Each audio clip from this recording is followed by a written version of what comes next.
What if your memories aren't real? You wake up one morning and something feels off. Your childhood home had blue walls, right?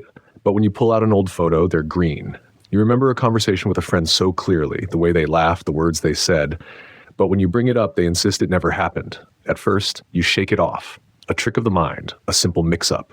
But then the inconsistencies start piling up. What if your past wasn't as solid as you thought? Memory isn't a perfect recording. It's a reconstruction, fragile and easily rewritten. But here's the unsettling part. It's not just your own brain that can alter it. Experiments have shown that memories can be implanted, changed, even erased, without you ever realizing it. A slight suggestion, a repeated phrase, even a subtle shift in the details of a story told to you, and suddenly you remember something that never actually happened.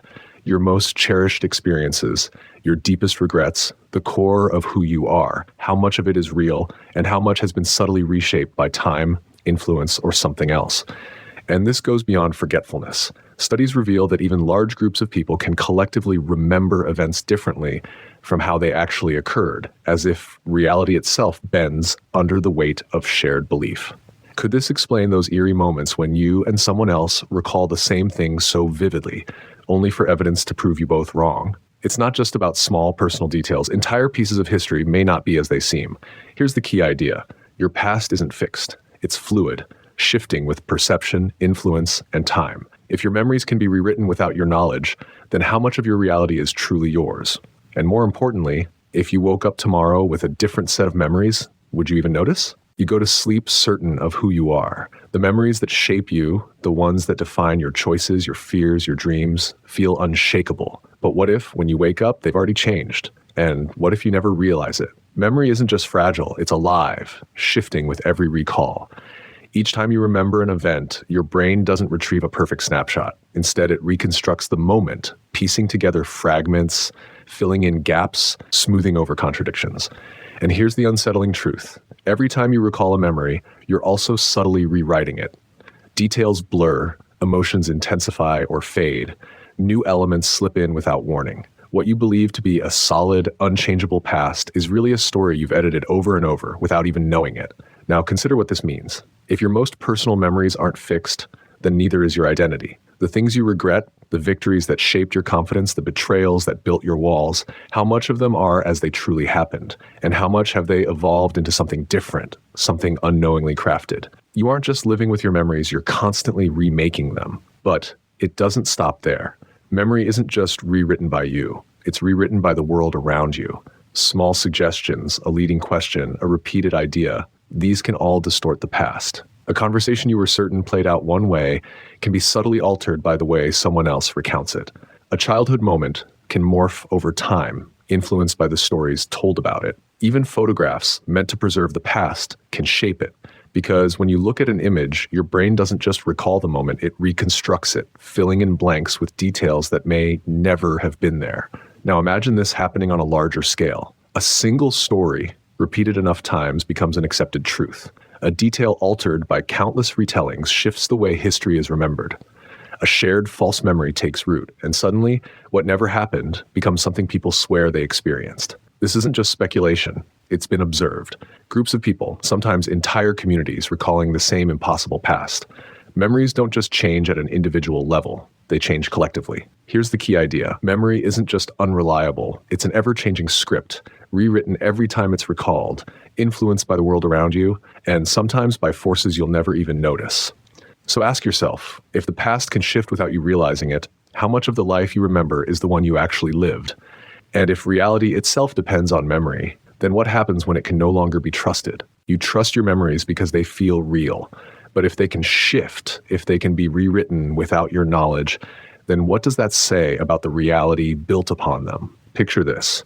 You walk through a place you swear you've never been before, yet every corner feels familiar. A stranger you meet for the first time knows things about you they shouldn't. You suddenly recall a moment so vividly, with such detail, that it seems impossible it could be false, until you find proof that it never happened. These aren't just tricks of the mind. They hint at something deeper, something woven into the fabric of reality itself. The mind doesn't just remember the past, it actively constructs it. But here's where things get even stranger. What if it doesn't always get to choose what it remembers? There are moments when memories emerge without explanation, details surfacing that don't fit with anything you've lived. Some of these experiences can be linked to suggestion, fragments of dreams bleeding into waking life, or the brain misfiling one memory as another. But in some cases, people recall events with such certainty and emotional depth that they seem to belong to a different life entirely. Could it be possible that just as memories can be altered, they can also be received? That the mind is not only a storage system for the past, but a receiver of experiences beyond its own? Consider this. Every thought, every memory, every sensation in your brain is electrical. Information pulses between neurons in patterns, like signals in a vast network. And like any network, interference can happen. Sometimes your mind misfires, placing you somewhere you've never been with people you've never met. Sometimes the interference feels like a lost connection suddenly restored. A memory you can't explain, as if something long forgotten is returning, though it was never yours to begin with. And if memories can be transferred, whether between people or across time itself, then what does that say about personal identity?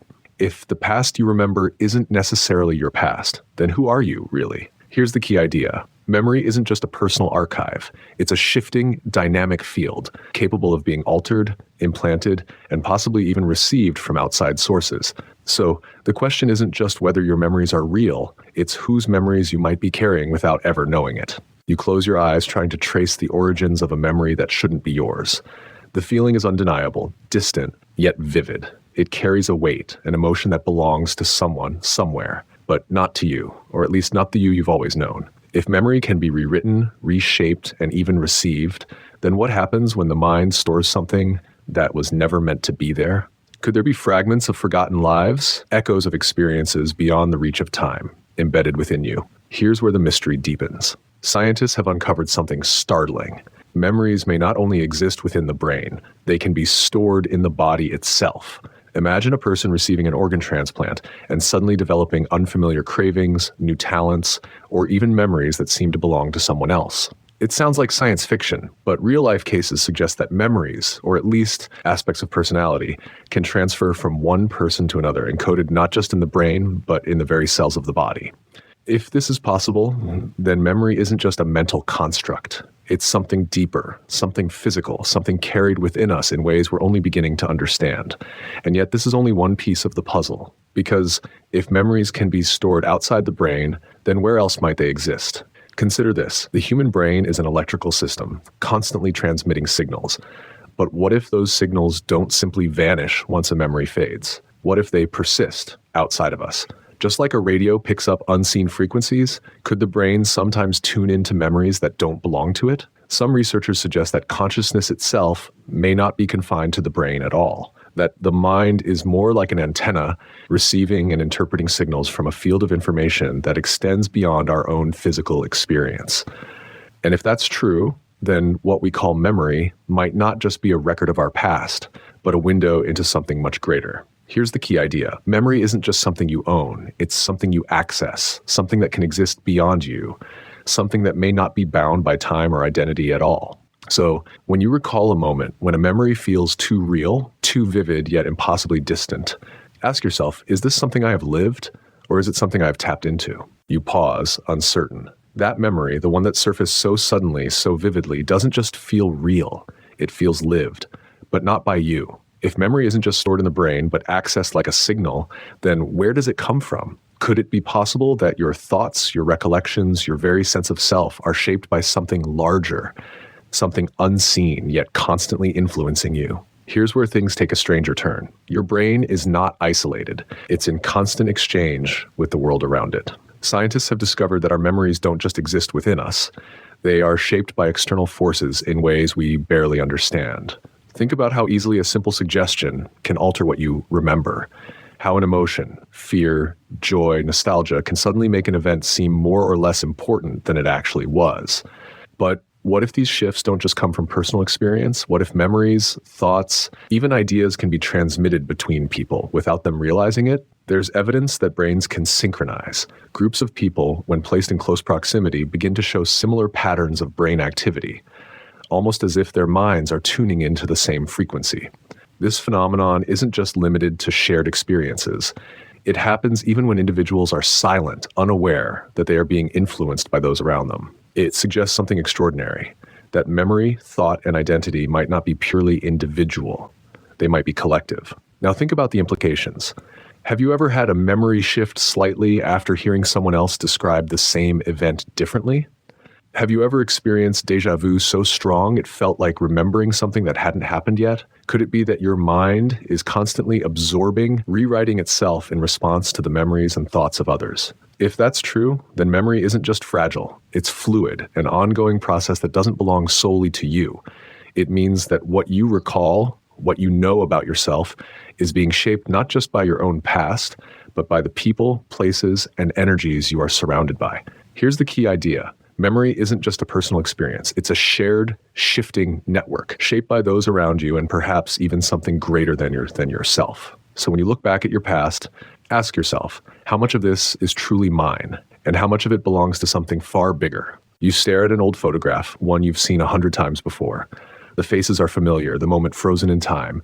But this time, something is different. A detail you never noticed before stands out. A shirt that should have been a different color. A person standing just slightly out of place.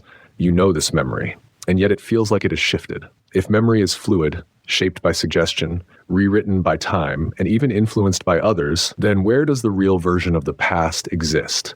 Or does it exist at all? Here's where the mystery deepens. Memories aren't just altered by what you experience, but by what you expect to experience. The brain doesn't just record the past, it actively predicts the future. It's constantly generating expectations based on patterns, filling in gaps before they even happen. But here's where things get strange. Sometimes those expectations become so strong that they shape what you think you remember. Have you ever been certain that you locked a door only to find it open? Sworn you placed your keys in one spot only to find them somewhere else? These aren't just lapses in attention. Your brain, in an effort to create a seamless reality, often prioritizes what should have happened over what actually did. It smooths out contradictions, rewrites inconsistencies, and even fabricates details to maintain the illusion of a stable, reliable world. This goes beyond simple forgetfulness. Studies have shown that people can recall entire events that never happened, complete with vivid details, emotions, even sensory experiences, just because their brains expected them to be real.